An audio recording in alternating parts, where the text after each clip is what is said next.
Consumers are looking for greener choices in the marketplace, so it's not surprising that advertisers often focus on the environmental benefits of their products.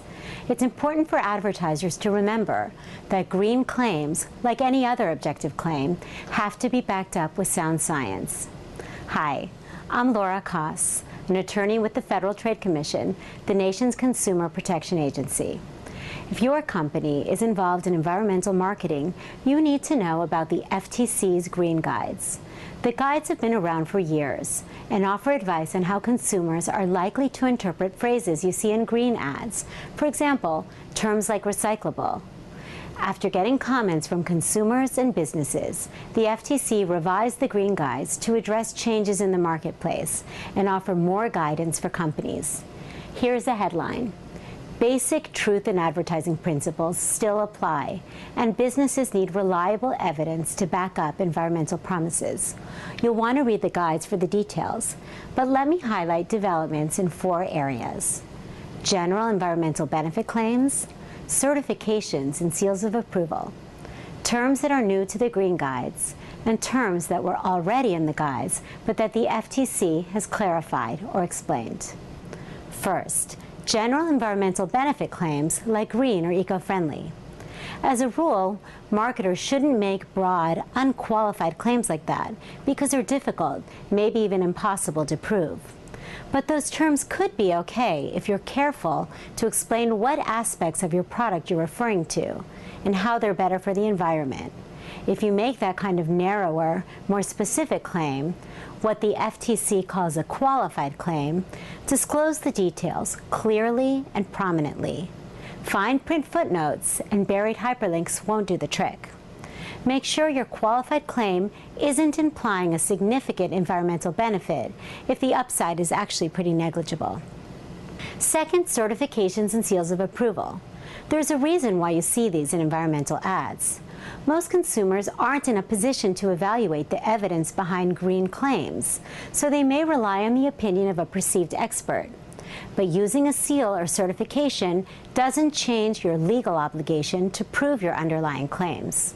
You still need sound science to back up your promises. And you'll want to steer clear of seals and certifications that suggest general environmental benefit claims that can't be proven. Here's another important point. Seals and certifications are covered by the FTC's endorsement guides. According to the endorsement guides, advertisers have to tell consumers about any material connection they have to the group offering the certification. What's a material connection? It's a connection between the certifier and the advertiser that could affect the credibility people give the endorsement. Third, terms that are new to the Green Guides, for example, made with renewable materials. Consumers aren't likely to be as familiar with new terms as you are, and they could misinterpret a claim like that in a way you didn't intend. For example, that your product is biodegradable or made with recycled materials. One way to minimize that risk is to clearly identify the material you're talking about and tell why it's renewable. What if only part of your product is made with renewable materials? Qualify your claim so you're not implying the whole thing is made with renewable materials. The same holds true for claims like made with renewable energy. One way to reduce the risk of deception is to be clear about what you mean. For example, that the product is manufactured using power derived from wind or solar energy. Don't make unqualified claims if any part of your product is made with energy derived from fossil fuels. The only exception is if you buy renewable energy certificates, RECs, to match your energy use. Fourth, new insights about phrases already in the guides. For example, if you say your product or packaging is degradable, you should have proof it will degrade completely within a year. You shouldn't make unqualified degradable claims for items headed to landfills, incinerators, or recycling centers, since those products won't degrade within a year.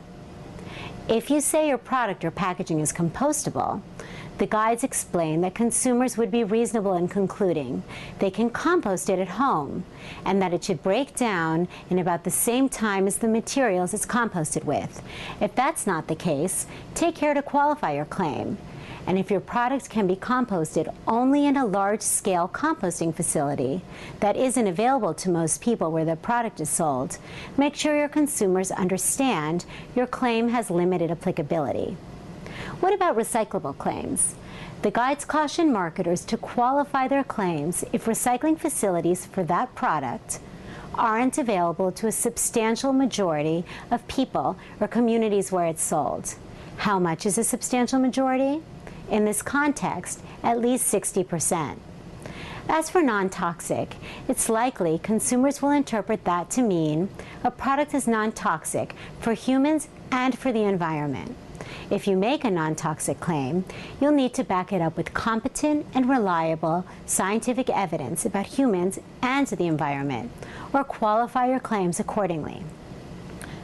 The revised guides offer additional advice on the use of the phrase "free of." For example, it could be deceptive to say your product is free of a substance if it contains something else that poses a similar environmental risk. What if your product contains just a trace amount of a substance? You may be able to make a free of claim if you meet a 3-part test. Your product contains no more of the substance than would be found in background levels. The amount in your product doesn't cause the harm that consumers typically associate with the substance, and you didn't intentionally add it to your product. Be careful not to imply that you've improved your product by removing something if it wasn't there in the first place. That's a fast recap. The Green Guides offer more details for advertisers, including examples on how to apply these principles in your own marketing.